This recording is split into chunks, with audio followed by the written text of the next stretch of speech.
The morning Wilhelmina Leland threw the engagement ring into the horse trough outside the Leland family homestead, she knew with absolute certainty that her life as she had known it was finished, and that whatever came next would either destroy her or set her free. It was the spring of 1878, and the town of Caldwell, Kansas sat at the edge of a world still deciding what it wanted to be. The cattle trails ran through it like veins, bringing drovers and dust, and the smell of money and manure in equal measure. The Santa Fe Railroad had reached Caldwell just months prior, and with it came speculators and gamblers and men who believed that land and women were both things to be acquired rather than known. Wilhelmina had watched the town change from her bedroom window, watched the saloons multiply and the church struggle to keep pace, watched her father, Horace Leland, watch it all with calculating eyes and tally everything he saw into columns of profit and loss. Horace Leland was not a cruel man in the way that some men were cruel. He did not raise his hand. He did not shout. He simply arranged things, as methodically and without sentiment as he arranged the accounts in his banking ledger, and he expected the things he arranged to stay arranged.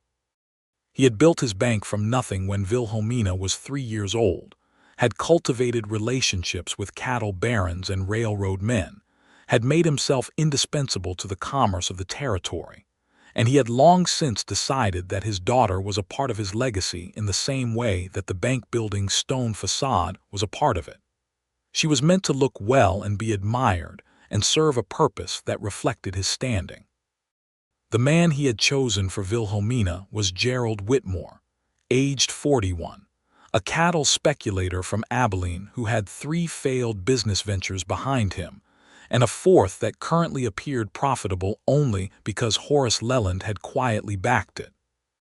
Gerald Whitmore wore expensive suits that were always slightly too tight across the chest, and had a way of speaking to Wilhelmina that suggested he was simultaneously appraising her and dismissing her, the way a buyer looks at livestock he has already decided to purchase, and therefore no longer needs to impress.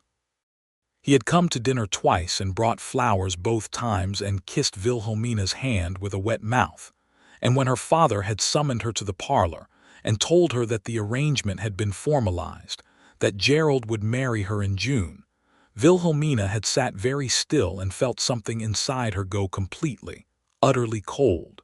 She was 22 years old. She had read every book she could obtain, had taught herself enough Spanish from a Mexican trader's son to hold real conversations, had a mind like a steel trap and a laugh that could fill a room, and she had spent the better part of her adult life being told that these qualities were fine as domestic ornaments, but that what truly mattered was that she be settled well and not be a burden. She had heard the word ungrateful her entire life. Ungrateful for not wanting Gerald. Ungrateful for asking questions at the dinner table that made men uncomfortable. Ungrateful for not being softer, quieter, more accommodating. Her mother, a faded woman named Clara who had long since surrendered every personal preference to the maintenance of domestic peace, had taken Wilhelmina's hand the night after the parlor conversation and told her, with genuine and broken tenderness, that she was being given more than most women received, and that gratitude was the wisest path. Wilhelmina had lain awake that entire night listening to the wind coming off the Kansas plain, flat and relentless and smelling of spring grass and possibility, and by morning she had made her decision. She took the ring from the small velvet box her father had left on her dressing table. She walked downstairs before anyone else had risen, out the front door in her nightgown and bare feet, across the porch and down the steps to where the horse trough stood in the gray pre-dawn, and she dropped the ring into the brown water without ceremony or drama. Then she went back inside and began packing everything she could carry. What followed was the ugliest morning of her life. Horace Leland did not raise his voice, but the cold precision of his disappointment was worse than shouting. He told her she was ruining herself, that no decent man would want her after this, that she was throwing away the security he had spent his whole life building toward providing for her. that she was, above all else, profoundly and inexcusably ungrateful. Her mother wept quietly in the kitchen and did not come out. Her younger brother Thomas stood in the hallway with wide eyes and said nothing. And Gerald Whitmore, who had apparently been invited for an early breakfast to finalize details, arrived to find the household in chaos and Wilhelmina coming down the stairs with a leather traveling bag and her jaw set like iron. She walked past him without a word. The only person in Caldwell who did not immediately call her a fool was a woman named Ruth Calhoun, who ran the only boarding house in town that was not also a brothel, and who had known Wilhelmina since she was a child. Ruth was 53 years old, had buried 2 husbands and outlasted 3 more who had tried to run her life, and she greeted Wilhelmina at her front door with a cup of coffee and a room off the back porch, and asked no questions that weren't strictly necessary. Within an hour of the ring hitting the horse trough water, Wilhelmina was sitting at Ruth's kitchen table, drinking coffee and staring out at the morning with the slightly dazed expression of someone who has just stepped off a cliff and is still calculating whether they're falling or flying. "You will need money," Ruth said practically, pouring herself a cup. "I know," Wilhelmina said. "I have some saved. Not much. Enough for a little while. And after that, I can teach. I can keep accounts. I am better with figures than most men my father employs. Men around here will not hire a banker's daughter who just disgraced her family," Ruth said, not unkindly.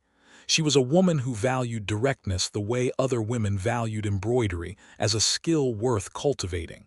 "Not in this town, not quickly."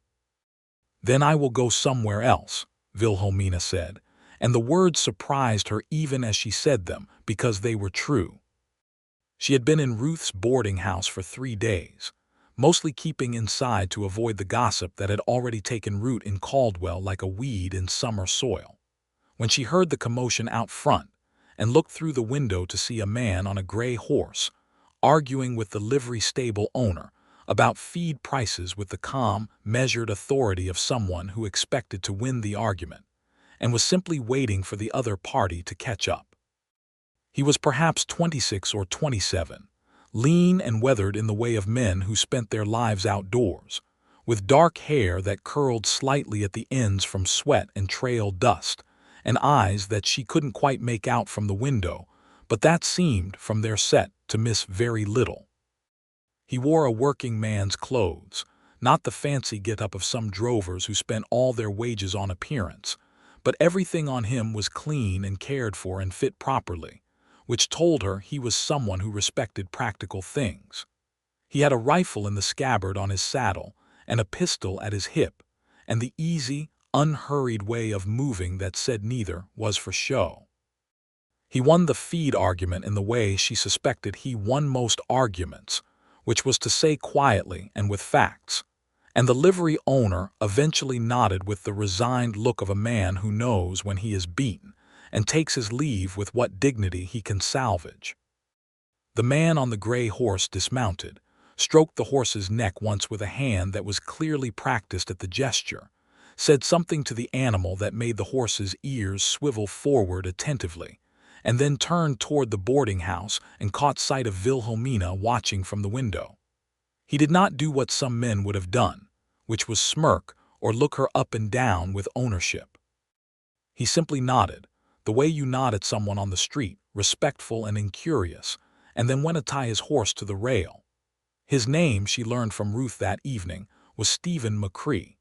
He was a cattle drover who had been working the Western Trail for the last 4 years, making the run from Texas up through Indian Territory and into Kansas with various outfits, and he was the kind of man, Ruth said, that cattle bosses trusted and saloon owners didn't. He had stopped in Caldwell twice before, Ruth said, and both times he had kept himself to himself, paid his bill, and left before any trouble found him, which was itself a kind of accomplishment in Caldwell in the spring of 1878. "He works for Hatch?" Wilhelmina asked because she knew the name of most of the bigger outfits. "He did," Ruth said. "Came in today asking about work. Apparently he and Hatch had a falling out over something, and he left the trail 2 weeks early. Left wages on the table, too, from what I gather. Wilhelmina thought about this. A man who left wages on the table over a principle was either a fool or someone with a stronger internal code than most. She had seen enough of both types to know it was usually one or the other, and you could generally tell which in the first 5 minutes of conversation. She met him properly the following morning at breakfast, because Ruth ran a boarding house and served breakfast to anyone who paid for the room, and Stephen McCrae had taken the room at the far end of the hall the evening prior. He came to the table with clean hands and a polite enough manner, and sat down across from an elderly surveyor named Aldous who was permanently half-deaf and talked mostly to himself. And Wilhelmina sat at the end of the table where she had established herself over 3 days, and poured herself coffee, and watched Stephen McCrae in the careful, peripheral way she had learned to watch things she was curious about without appearing to. He ate with the methodical efficiency of someone long accustomed to eating fast and on the move, but not rudely, not hunched over his plate. He thanked Ruth for the food with a directness that was clearly not performance. He made one brief, easy comment to Aldous that gave the old man a graceful entry into conversation without trapping him in it. And when he happened to look up and find Wilhelmina watching him, he did not smirk this time either. He simply said, "Morning," and reached for the coffee pot and topped up his own cup and then, without being asked, raised the pot toward her in silent inquiry. She pushed her cup toward him across the table. He poured. She said, "Thank you." He said, "You're the banker's daughter." It was not a question, and it was not said with particular judgment, just with the flat statement of someone organizing the information they already had. "I was," she said. "I suppose I still am in the way that you can't stop being someone's child, but I don't live there anymore." He nodded slowly as if this answer satisfied some internal logic. "Fair enough," he said. That was all the first morning. It was not an auspicious beginning to anything, but it was an honest one, and in Caldwell in 1878, honest was already rarer than it should have been. She found work that first week. Not in Caldwell, but in the small, recently incorporated office of a land surveyor 2 streets over from Ruth's, who had been struggling to keep his accounts in any sensible order, and who was desperate enough to hire a woman who could cipher, even if it meant the gossips would have something fresh to say. His name was Edmund Frey, a small, nervous man who perpetually smelled of ink and never looked directly at anyone, which Wilhelmina found restful rather than rude. He paid her in cash at the end of each week, less than he would have paid a man and more than he wanted to pay anyone, and she organized his books with the quiet, fierce efficiency of someone who has been underestimated their entire life and has spent that time becoming better than everyone expected. The gossip about her continued, of course. Caldwell was not a large town, and a banker's daughter who threw away a profitable engagement was the kind of story that sustained itself for weeks without needing new material. She heard it third-hand from Ruth, heard it in snatches when she walked to the surveyor's office in the morning. Ungrateful. Ruined. What a waste of what her father had built for her. Gerald Whitmore had apparently wasted no time and was now courting the daughter of a cattle rancher near Wichita, which told Wilhelmina everything she needed to know about what the engagement had been about. Her father did not come to see her. He sent Thomas, who arrived one Tuesday evening with a stiff face and their father's exact words barely disguised as his own, telling her that if she came back before June and agreed to resume the engagement, there would be no permanent damage to her reputation, that Whitmore had agreed to consider it.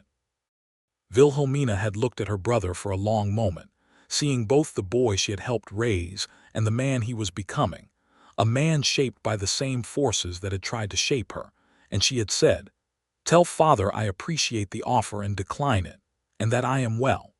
Thomas had looked at her with something that might have been relief or might have been envy, and he had nodded once and left without saying his father's words again. Stephen McCrae stayed on at the boarding house longer than she expected. He had found temporary work with a smaller outfit that needed an experienced man to help move a modest herd to a buyer north of town, work that took him away for several days at a time, and then brought him back with dust on his coat and a quiet tiredness that settled into his shoulders and faded over a single night's sleep. He was not a talkative man, but he was not silent in the uncomfortable way some men were silent, the way that felt like refusal. His silence was comfortable in the way of someone who simply didn't say things unless there was something worth saying. They began talking in the evenings, naturally and without ceremony, the way two people sometimes fall into conversation, because they are both in the same room and both of them are more interesting than they initially appear. It started with practical things: the state of the cattle market, the survey work she was doing, and what she made of the land disputes that were becoming more and more common as the territory filled up. The railroad, and what it was doing to the trail drives, and what that meant for men who made their living the way Stephen did. He listened to her opinions with the same focused attention he gave to things he considered worth his time, which was the most respectful thing she had encountered in longer than she could precisely say. He told her, one evening when the boarding house was quiet and the prairie wind was pushing at the windows, that he had left Hatch's outfit because Hatch had tried to run a group of Kiowa off land they had every right to water their horses on, and Stephen had objected, and Hatch had told him that his objections weren't worth a damn, and Stephen had told Hatch several things he clearly still believed to be true, and then collected his bedroll and left. He said it without self-congratulation, just as a sequence of events. He said, "It cost me 6 weeks of wages and a reference I probably needed." "Do you regret it?" she asked. He thought about it seriously, the way he thought about everything, taking the question with full weight. "No," he said finally. "Those were the right wages to lose." She understood that sentiment with a clarity that was almost physical. She had lost her father's house and her comfort and her social standing, and her supposed future over a ring dropped in a horse trough, and she was currently earning a surveyor's assistant wages and sleeping in a back room, and she did not regret it either, not even in the 3 a.m. hours when fear was loudest and doubt crept under the door like cold air. "I think we are similar in some ways," she said carefully, because she had learned that saying true things aloud too quickly could make them untrue somehow. He looked at her steadily. His eyes, she had determined by now, were a dark gray-green that caught light the way water caught it, and there was something in them that was serious without being heavy. "I think so too," he said, "which surprises me some." "Why?" she asked, not offended, genuinely curious. "Because you were raised with everything arranged for you," he said. "I was raised with nothing arranged at all. I would have thought we'd have come out different." "We came out the same on the important things," she said. The silence after that was the most comfortable thing she had inhabited in months. She did not fall in love quickly. She was too practical for that, and too recently burned by the understanding of how easily arrangements masquerading as affection could take root if you weren't careful. But something was growing between them with the steady, underground patience of grass in prairie soil, something she was aware of without yet naming, the way you are aware of the sun coming up before it actually clears the horizon. He began doing small things. Not grand things, not things that could be called courtship in any formal sense that her father's world would recognize. He repaired a loose step on the boarding house porch one morning before breakfast without being asked, and without mentioning it.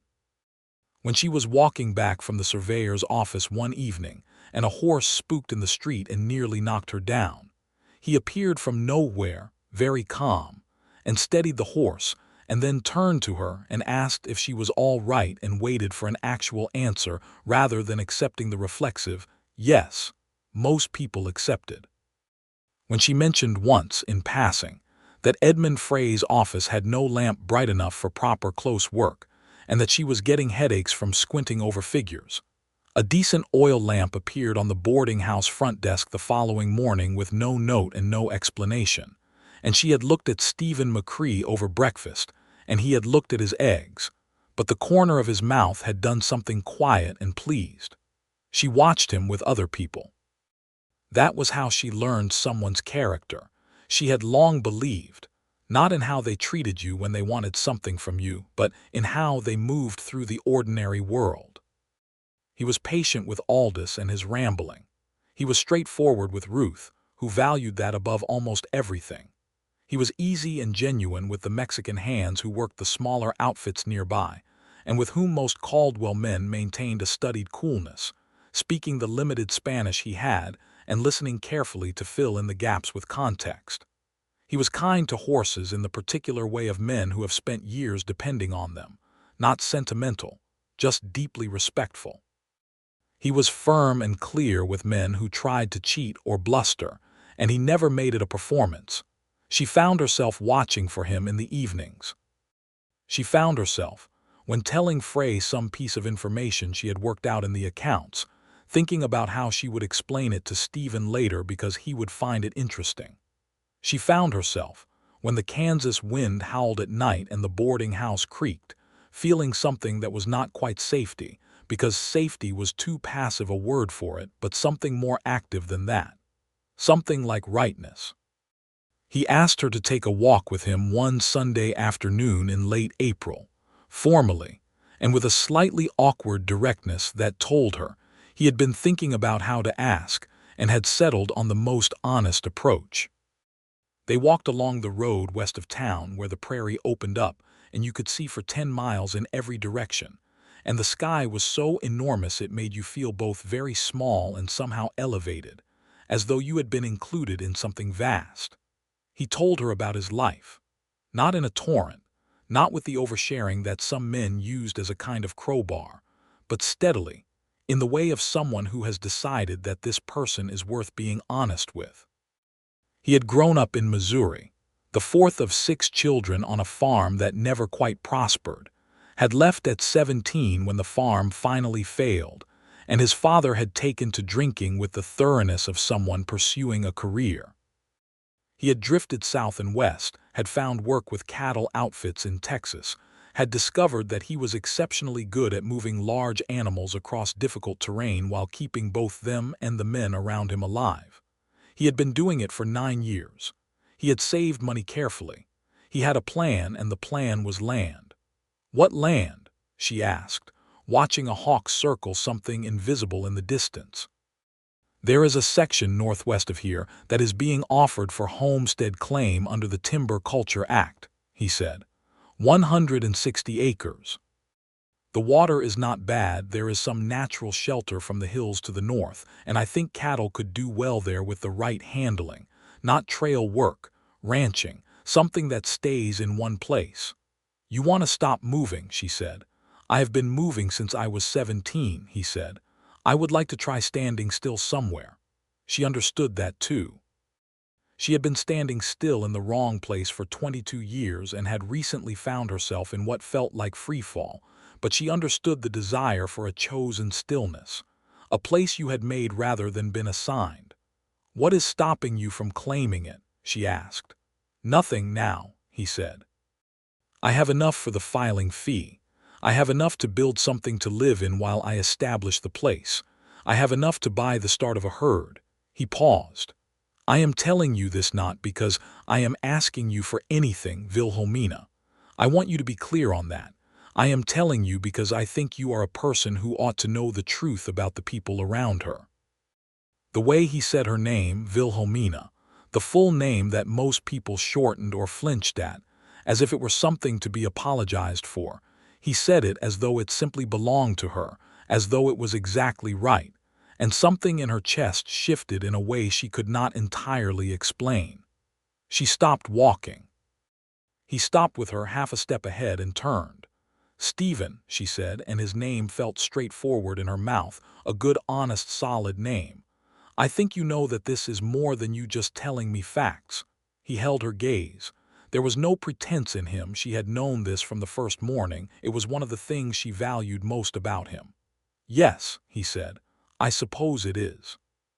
And you are telling me about the land because you are trying, carefully and respectfully, to ask me if I could imagine being part of what you are building there. He breathed in slowly.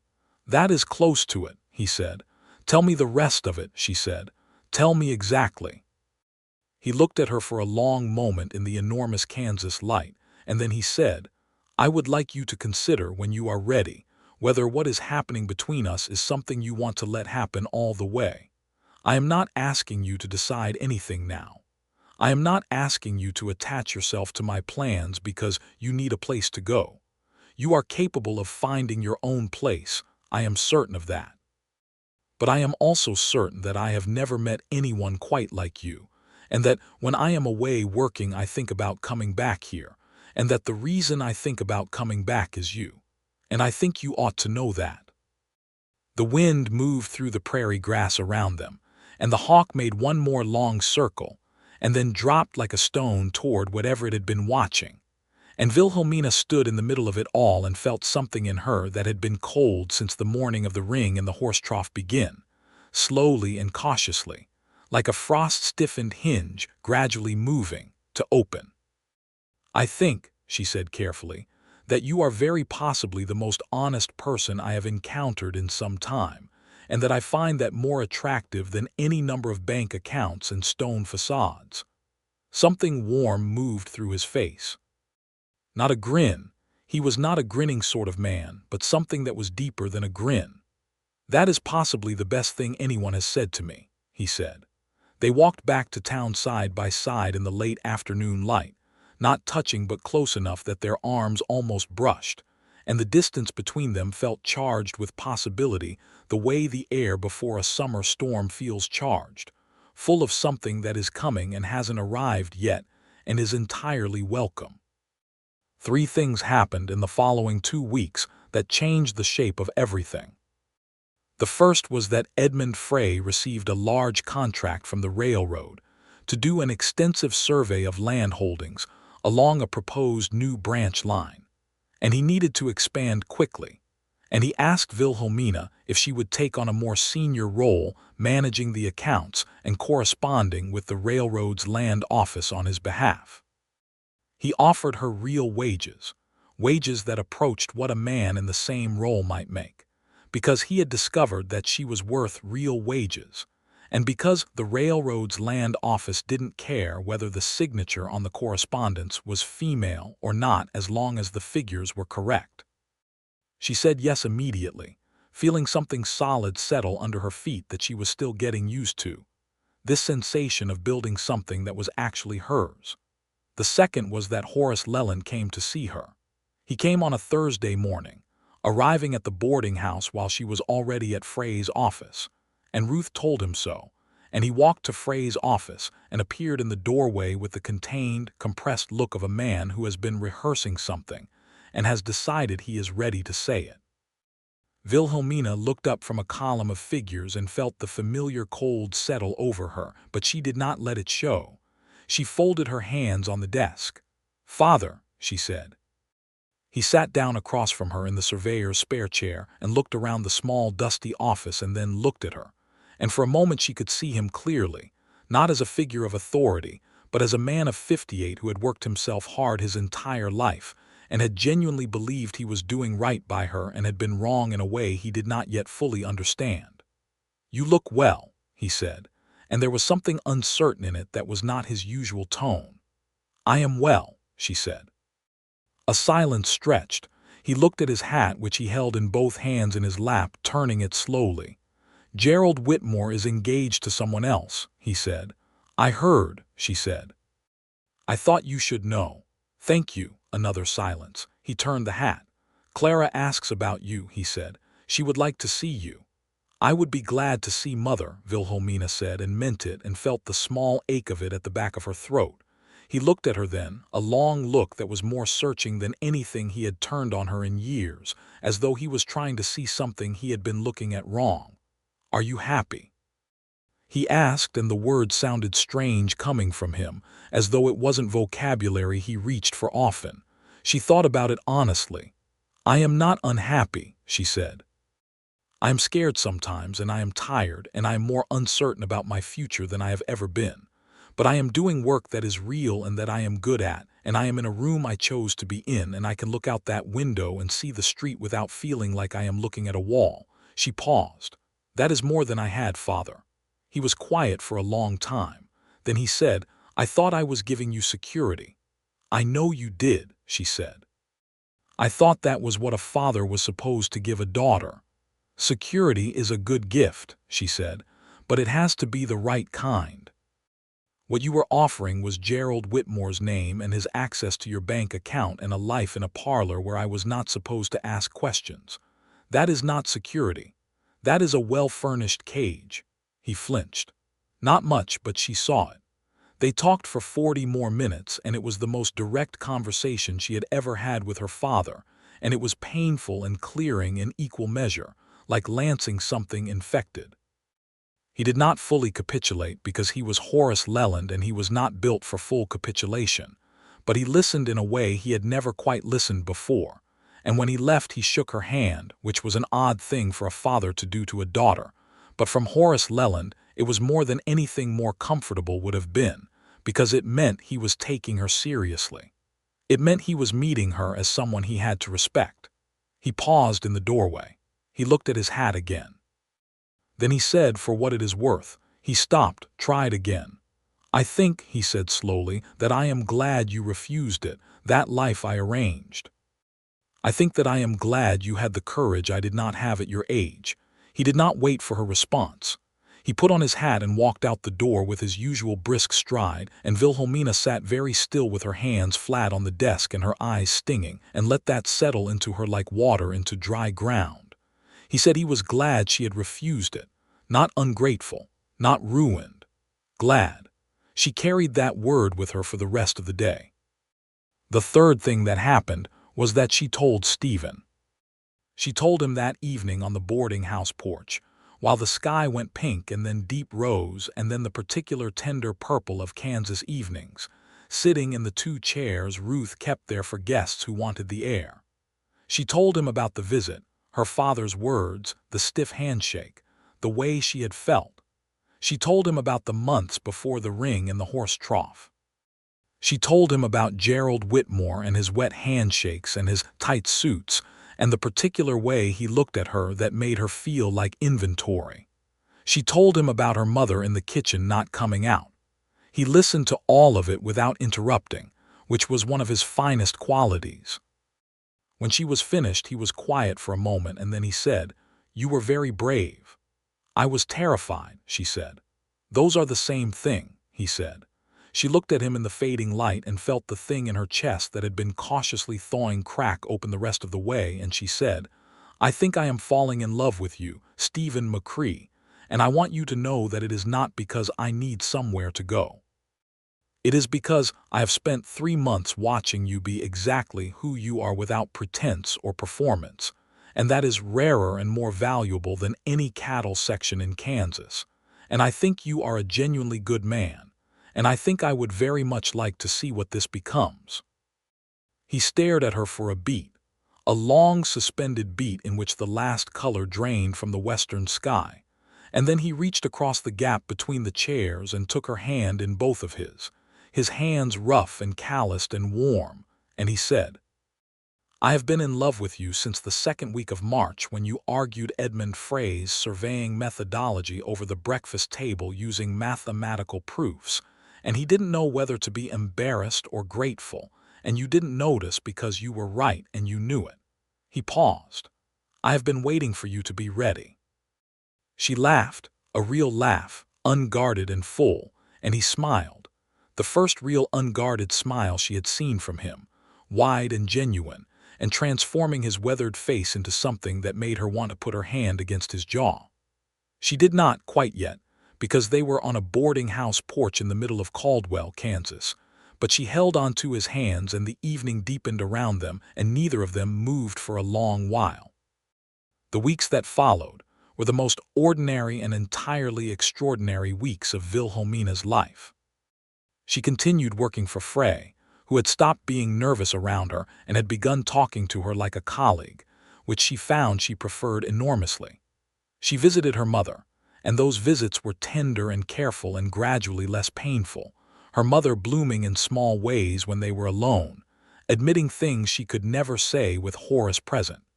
She wrote letters to Thomas, who was beginning to show small signs of independent thinking that gave her cautious hope.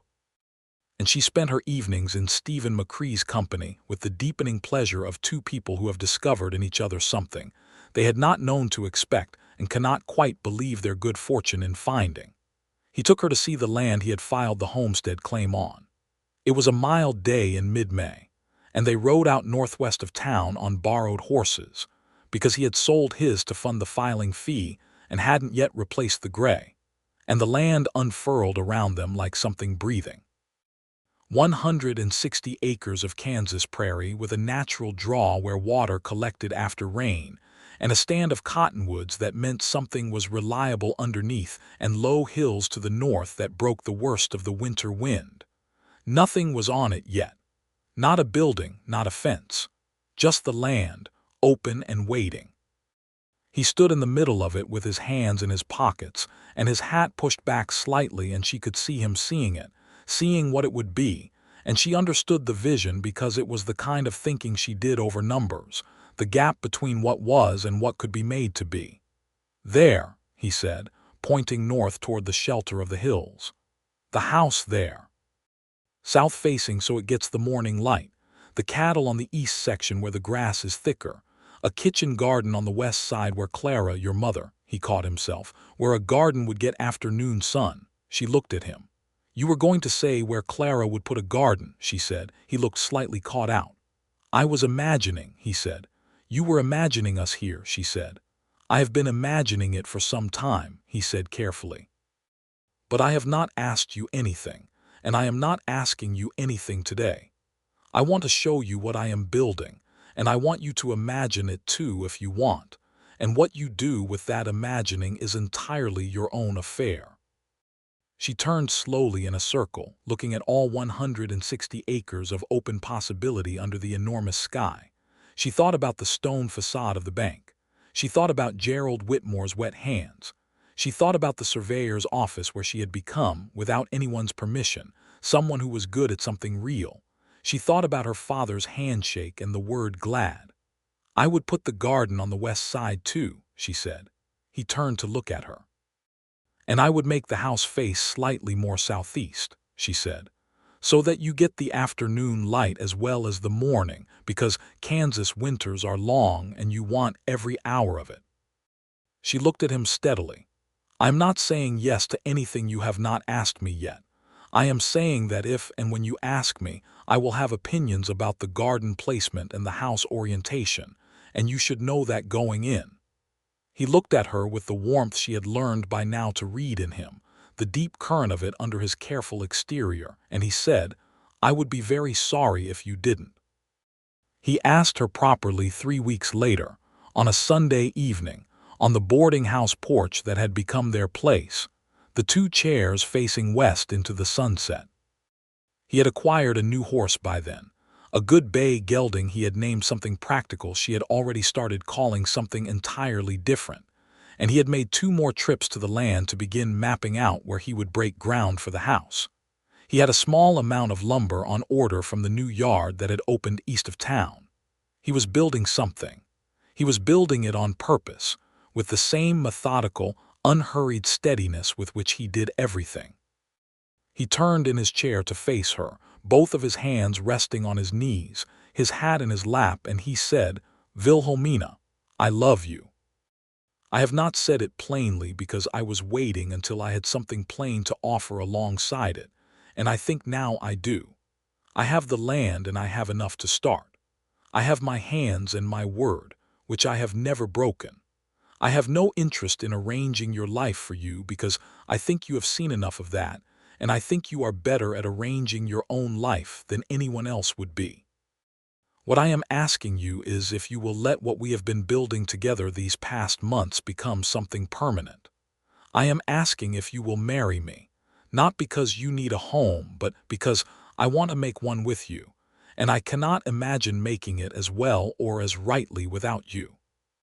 The last light of the sun lay golden over the Kansas plain behind him, and she had the strange cinematic sense of a moment arriving that was exactly the shape it was supposed to be, not because someone had arranged it, but because it had grown naturally into its right form.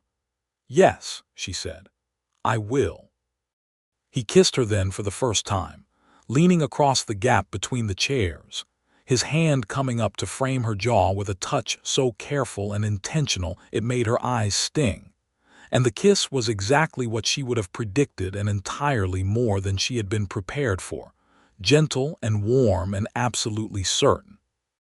They were married in July of 1878 in the small Methodist church on the north side of Caldwell, with Ruth Calhoun standing up for Wilhelmina, and a drover named Cole Briggs, Stephen's oldest friend from his Texas days, standing up for Stephen. Thomas came, slipping away from the family home with a defiant look and flowers he had clearly cut himself from their mother's garden, which made Wilhelmina press her palm to her mouth to hold back the tears. Clara Leland came, quietly and without announcement, arriving at the back of the church 5 minutes before the ceremony began with a face that was both guilty and luminous, and she held Wilhelmina's hands before and after with a grip that said everything she could not say aloud. Horace Leland did not come, but he sent a letter. It arrived the morning of the wedding, addressed in his precise cramped hand to Wilhelmina Leland, and inside it said in full, "I am told he is a man of good character and honest purpose. I find I cannot wish you anything but well. I am working toward understanding things I should have understood sooner. Your father." It was perhaps the most emotion Horace Leland had ever committed to paper in a lifetime of ledgers, and Wilhelmina folded it carefully and put it in the small box she was bringing to the homestead. They moved to the land in August, into the first structure Stephen had built, which was modest and practical and absolutely theirs.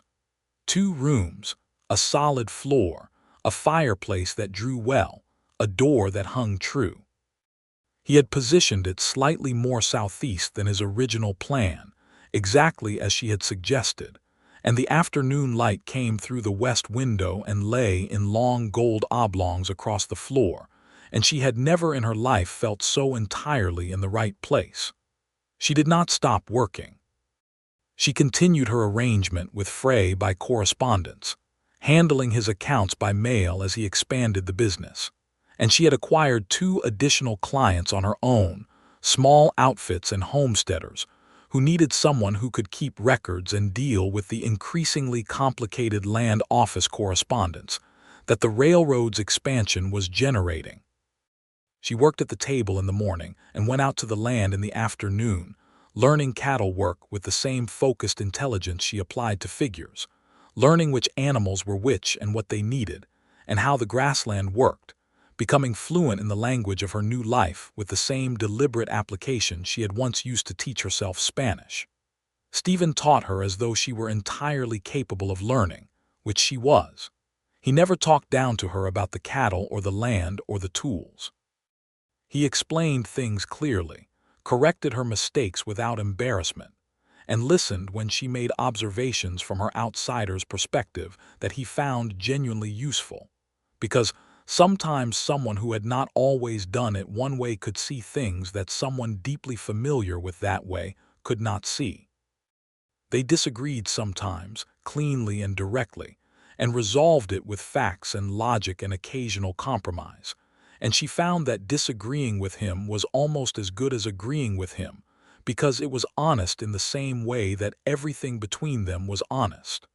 By autumn they had 14 cattle. By the end of the year, they had begun breaking the fence line along the north section and had dug the foundation for a proper second-room addition to the house.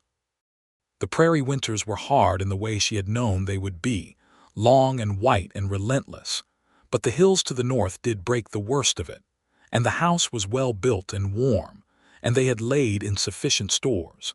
And the months when the world contracted to the warm interior of the house and the small, reliable tasks of maintaining life were not terrible. They were, in many ways, exactly what she had not known she had been wanting for years.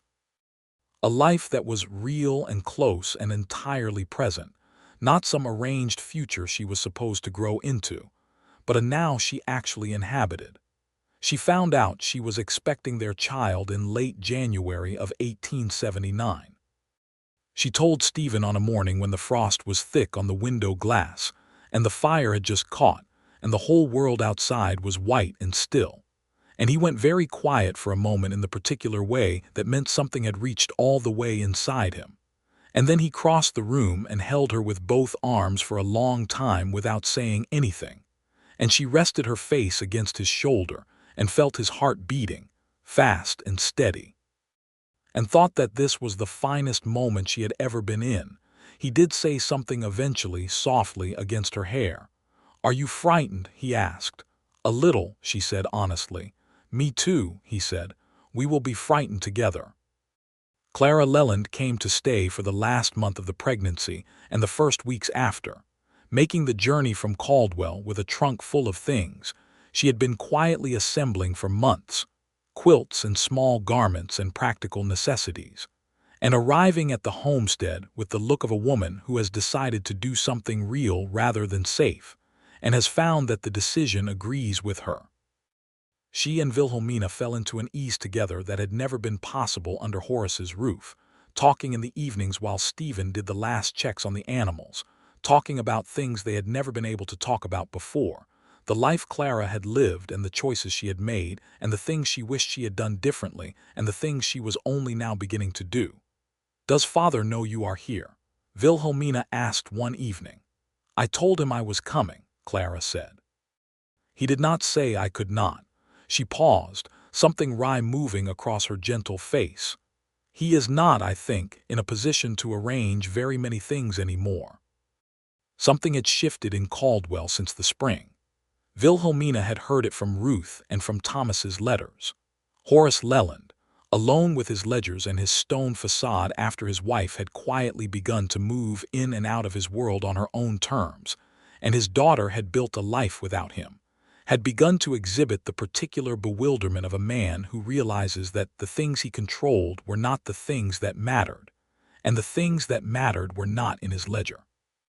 He was not broken, not yet, but he was rearranging himself around something new, and the rearrangement was slow and uncomfortable and, Wilhelmina thought, probably the most important thing he had done since he built the bank. He wrote to her more regularly now. The letters were still stiff, still formal, still written in the language of a man not accustomed to warmth on paper, but they contained information that was not purely transactional, small references to things Thomas had done or to a book he had read, and once, near the end of a long letter about land valuations, a single sentence that said, "I asked Thomas what you were like when you were young, before I stopped paying attention. He said you were the sharpest person he had ever known and that he was sorry he had not said so before. I concur." She read that sentence 3 times and then read it to Stephen, who was mending tack at the table, and he set down the leather and listened and then said, "I think your father is becoming, slowly, someone worth knowing." "I think so too," she said. Their son was born on a Tuesday in late April of 1879, in the house that faced slightly southeast, in the room where the morning light came early and clear. He came into the world with a will and a volume that announced itself immediately as a character to be reckoned with, and Stephen held him with the slightly overwhelmed, deeply reverent expression of a man confronted with something that exceeds all prior category. And Wilhelmina, exhausted and wholly herself, watched her husband hold their son, and felt a happiness so specific and so large that it was almost impossible to hold in one body. They named him James Henry McCrae. Henry for no one in particular, just because it sounded solid. James because Stephen's older brother James had died of fever in Missouri when Stephen was 14, and he had never stopped missing him. And this was, he said quietly, a way of having him present. James was a fierce and funny child from the very beginning, given to strong opinions about his immediate world and a laugh that was entirely his father's and eyes that were entirely his mother's. He was followed, 2 years later, by a daughter they named Margaret Clara McCrae, after Wilhelmina's mother, who cried with great undignified feeling when she was told, and sent a letter to the homestead that was the most eloquent thing Clara Leland had ever written, and which Wilhelmina kept in the same box as her father's wedding day letter. By 1881, The homestead had 43 cattle, a proper barn, a second bedroom in the house, a kitchen garden on the west side that produced more than they could eat and supplemented their neighbors' tables through the winter, and a reputation in the area around Caldwell for fair dealing and reliable work. Stephen had hired 2 hands, one of them a young man from the Kiowa Territory who could gentle a horse like no one Wilhelmina had ever seen, a quiet and capable person named Eli who had appeared looking for work one autumn morning and proved himself in the first week to be worth his wages 3 times over. Cole Briggs, Stephen's old friend from Texas, came through twice a year and stayed a week each time, and he and Stephen would sit on the porch in the evenings talking in the easy shorthand of long friendship, while Wilhelmina sat with them and added to the conversation when she had something to add, and Cole treated her like a genuine equal, which she appreciated and called James the loudest senator in Kansas, which was accurate. Ruth Calhoun came out to the homestead for a long visit in the summer of 1881 and declared it the most sensible establishment she had encountered in her 56 years, and she looked at Wilhelmina with something that was almost pride and said, "Well, you did it. We did it," Wilhelmina said. "No," Ruth said with the directness that was her finest quality. "He was the right man, but you chose him. That was the beginning of all of this." It was true. She had not been rescued. She had not been taken in by someone as an alternative to her father's arrangement. She had refused what she was given, built something of her own, recognized in Stephen McCrae a man who valued building over arranging, and she had chosen him with the full use of her own clear mind, and that choosing had been the most important act of her life up to that point. Thomas Leland came to visit in the autumn of 1881, not briefly and not stiffly, but for 2 weeks, during which he helped with the harvest and played with James for hours in the afternoons, and asked Stephen 100 questions about cattle ranching, with the look of a young man reconsidering his options. He was 20 years old by then, taller than their father, and with a quality in him that was trying to become genuine rather than arranged. And Wilhelmina saw in him the person he was still in the process of becoming and felt the tenderness of that clearly. On his last evening, sitting at the dinner table with the lamp burning and the children asleep in the back room and the prairie night immense and quiet outside, he said to Wilhelmina, "Father talks about you differently now." She looked at him.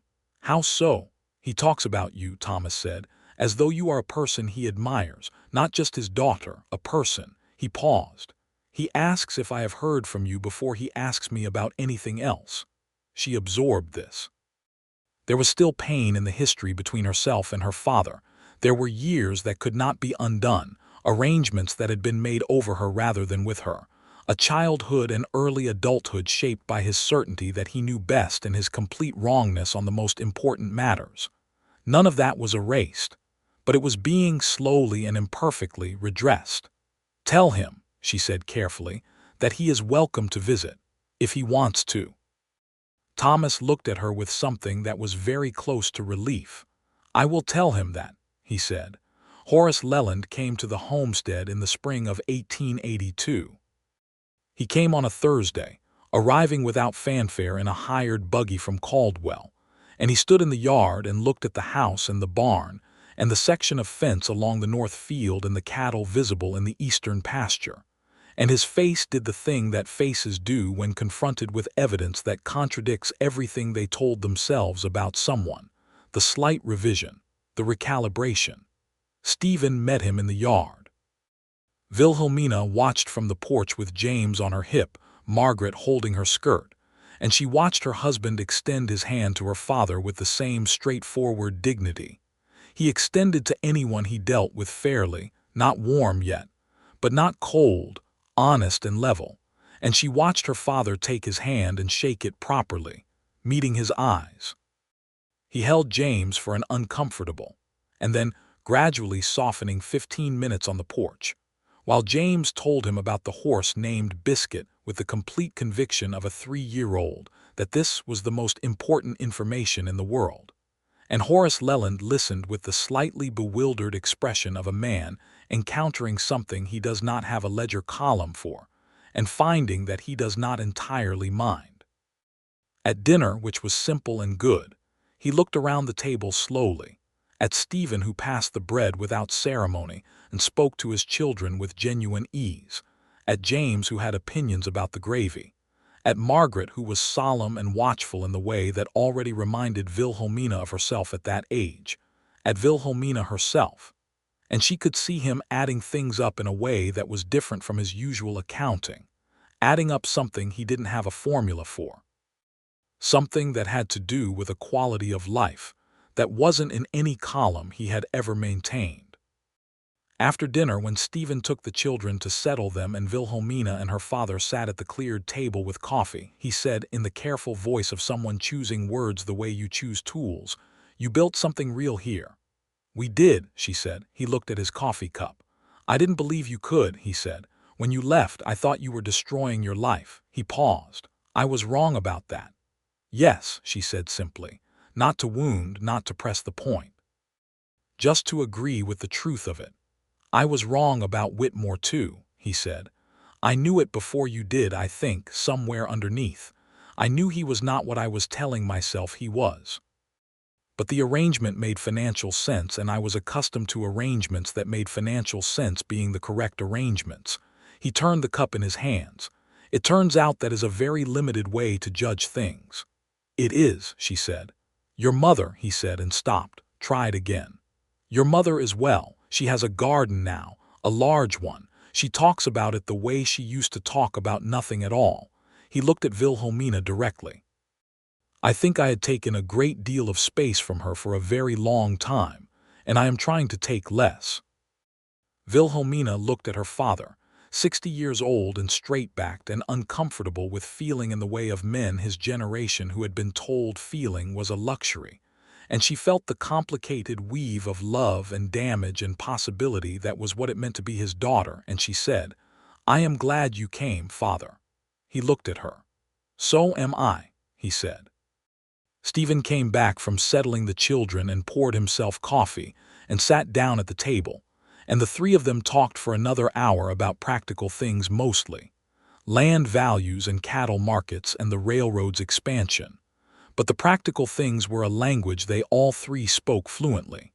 And underneath, the practical things was a kernel of something that was very carefully, very slowly, becoming something that could be called a beginning. When Horace Leland left the following morning in the hired buggy, he shook Stephen's hand again and told him he ran a good operation, which from Horace Leland was approximately equivalent to a lesser man's most effusive praise, and Stephen received it with his usual level dignity. He kissed Wilhelmina on the forehead in the way she remembered from when she was very small, before the ledgers had expanded to fill all available space, and he climbed into the buggy and drove away across the prairie with the straight back of a man who is still rearranging himself, and finding that the rearrangement, though uncomfortable, is not as terrible as he feared. She stood in the yard watching the buggy until it was a small dark shape against the vast flat horizon, and then a pair of hands settled on her shoulders from behind, warm and familiar and cert, and she leaned back slightly into her husband's presence. "How are you?" Stephen said. "Good," she said. "Really good." He pressed a kiss to the top of her head. "He is trying," he said. "He is," she agreed. "He is not good at it yet, but he is trying. That counts for something." "It counts for quite a lot," she said. The years settled into the shape of themselves. The homestead grew, the herd grew. The reputation of the McCrae spread through the county as people who were honest and capable and worth dealing with. James grew tall and argumentative and brilliant, in the manner of children who have been treated their whole lives as people with something worth contributing. And he could ride before he could properly read and was reading before most children his age, and had his father's stillness and his mother's relentless curiosity about how everything worked. Margaret was thoughtful and observant, and had a talent for getting to the center of things quickly, for cutting through performance to what was actually happening, which she had clearly inherited from both parents by different routes. Eli stayed on and became, over time, not merely a hand but a genuine part of the operation, someone Stephen trusted with the more complex decisions of the cattle work and someone whose knowledge of the land in that particular region, knowledge that came from his Kiowa heritage, and from years of moving through it, turned out to be invaluable in ways that went beyond what any surveyor's assessment could capture. He and Stephen developed the easy working relationship of two people who have learned to think in complementary ways, and when there was eventually a small third room added to the bunkhouse, it was built specifically for Eli and built well, because he had earned it, and because Stephen was not a man who underpaid what was worth being paid. Ruth Calhoun, who had watched the whole arc of it from the beginning, came to the homestead for Christmas of 1883 and sat at the long table that had been added to the kitchen to accommodate everyone, Wilhelmina and Stephen and the children and Clara and Thomas and Eli and Cole Briggs, who had arrived 2 days prior. And she looked around the table with the expression of someone taking a full and accurate inventory and finding the total satisfying. And she said, raising her cup of cider, "To stubborn women and the men who know how to love them." Cole Briggs said, "Hear, hear," with great feeling. Thomas laughed. Clara pressed her hand to her heart. Stephen looked at Wilhelmina across the table with the quiet, deep warmth she knew as well now as she knew her own breathing, and she looked back at him with everything she was and everything they had built in it, all at once, with nothing held back. James, who was 4.5 years old and had very strong feelings about the correct moment to begin eating, said, "Can we eat now?" with the authority of someone who had been far too patient. Everyone laughed and they ate. That winter was mild, which the old-timers said was a sign of something hard to come, and which Wilhelmina and Stephen took as an opportunity to finish the second story of the house, which had been planned and delayed, and planned again over 3 years of competing priorities. The second story gave them 2 proper sleeping rooms for the children, which James received with the dignified satisfaction of someone who had been making a reasonable case for his own room for some time, and which Margaret received by immediately deciding exactly where everything in it should go and beginning the rearrangement before anyone had technically said she could. Stephen stood in the doorway of Margaret's claimed room watching her drag a small chest toward a more satisfactory position, and looked at Wilhelmina beside him with an expression she recognized as the one he wore when something reminded him specifically of her, a quality of recognition edged with warmth and amusement, and the particular tender knowing of a man who had been paying close attention for years. "I cannot imagine where she gets that," he said. "She gets it from good instincts," Wilhelmina said primly. He put his arm around her shoulders, and she leaned into him, and they stood together watching their daughter arrange her world according to her own clear vision. And Wilhelmina thought about a girl who had been called ungrateful for refusing the life her father had arranged, who had walked out of a house she had grown up in with a leather bag and her jaw set, who had not known yet that she was not walking away from her life but walking toward it, the real one, the chosen one. The one she was building one honest decision at a time in the enormous Kansas sky. In the spring of 1884, she discovered she was expecting again. She told Stephen the way she had told him about James, in the early morning when the frost was on the windows and the fire was just catching, and he did the same thing, the going very quiet and then the crossing of the room and the holding with both arms. But this time, along with the quiet, there was also something that was purely joyful, already familiar with this particular joy, already knowing exactly how large it was and welcoming its return. "Frightened?" he asked, same as before. "Not as much this time," she said. "Me neither," he said, "though still a little." "That's the right amount," she said. Their second son arrived in October of 1884 on a clear autumn morning, when the cottonwoods in the draw had gone entirely gold, and they named him Samuel, for no one in particular, and for no reason except that it suited him immediately, which it did. Samuel was, from the beginning, the most serene person in any room he occupied, watching everything with large, calm eyes and reserving his energy for things he had determined were worth it, and Wilhelmina looked at him in the first days and thought that he had somehow arrived already knowing something. Clara came for the birth again and stayed a month, and she brought word from Caldwell that Horace was not well.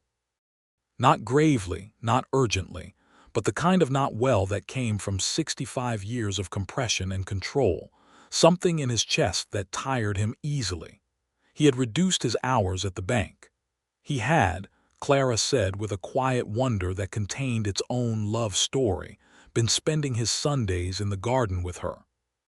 He came to the homestead once more that year, thinner than before and slower on the porch steps, but himself still, and he sat with Stephen in the evening looking out at the land and the cattle in the distance, and he said things to Stephen that he apparently meant, because Stephen told her about it afterward with the quiet, careful look he wore when something had genuinely reached him.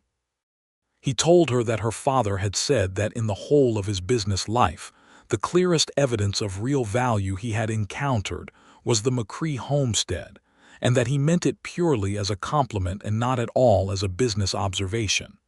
"He asked me," Stephen said, "if I was happy. What did you say?" Wilhelmina asked. Stephen looked at her with the gray-green eyes that still caught light the way water caught it and that she had been reading by now for 6 years. "I told him," he said, "that I was more than I knew how to account for, and that the reason for it was his daughter, and that he had made one very large and very right decision in letting her refuse what he arranged." She held his gaze. "He said he was glad I refused it." "He told me that too," Stephen said. "He told me that again." He said it like he was still getting used to it, like he had to keep saying it to make it real. She thought about that for a moment. Her father in his stone bank with his ledgers slowly revising himself. It was not everything she had once wanted from him. It was not the father she had deserved in childhood. But it was something real, and it was honest, and in her experience, real and honest were the foundation of everything worth having. Horace Leland died in the winter of 1886. He died quietly in his own house with Clara beside him, which was better than he had perhaps earned, and exactly what was right. He left the bank to Thomas, who had been working in it for 2 years with the slightly wary enthusiasm of a young man determined to do the job differently than his father had, and he left a letter for Wilhelmina that was the last thing he wrote and was, in its labored and genuine and too late way, an apology. Not just for Gerald Whitmore, for all of it. For the years of arranged life and the assumption that her compliance was the same as her happiness and the failure to see her as she was. She read it 3 times, at the kitchen table, while Stephen sat across from her with his hands folded and the lamp burning between them and the Kansas night outside the window.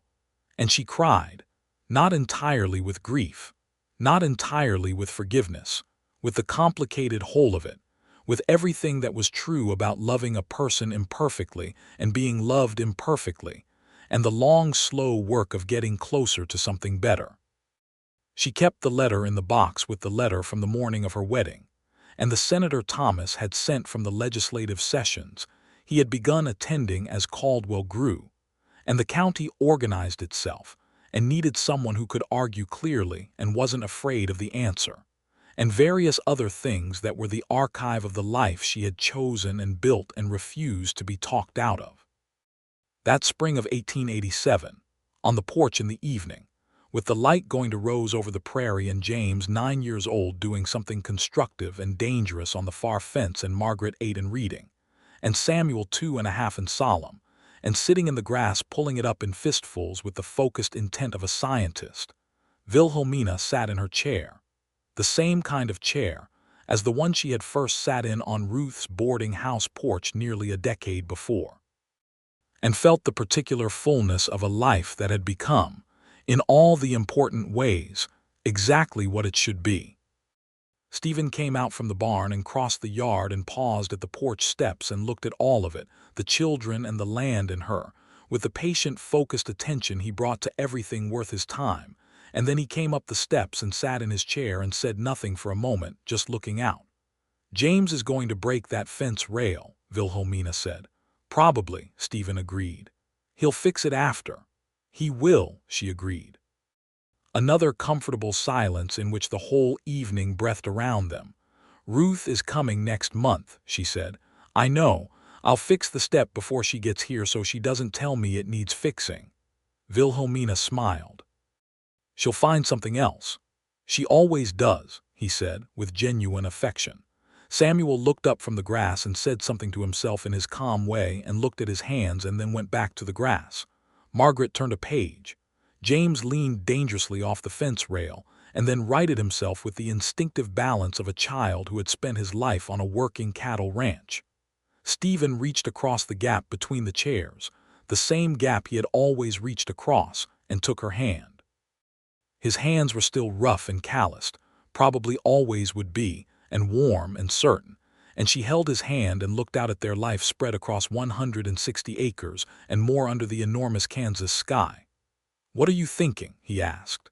She considered the question genuinely. She was thinking about a girl who had been called ungrateful. She was thinking about a ring in a horse trough and a leather bag packed in the gray pre-dawn, and a walk through an empty town toward an uncertain future. She was thinking about 2 chairs on a boarding house porch and a cup of coffee poured without being asked, and the slow, careful, honest building of something that no one had arranged, and no one could have arranged because it was too specific, too real, too made from the exact materials of exactly these 2 people to have been planned by anyone. She was thinking about all the things she had been told she was ruining when she refused, and all the things she had built in the space that refusal had opened, and how they bore no resemblance to ruin and every resemblance to rightness.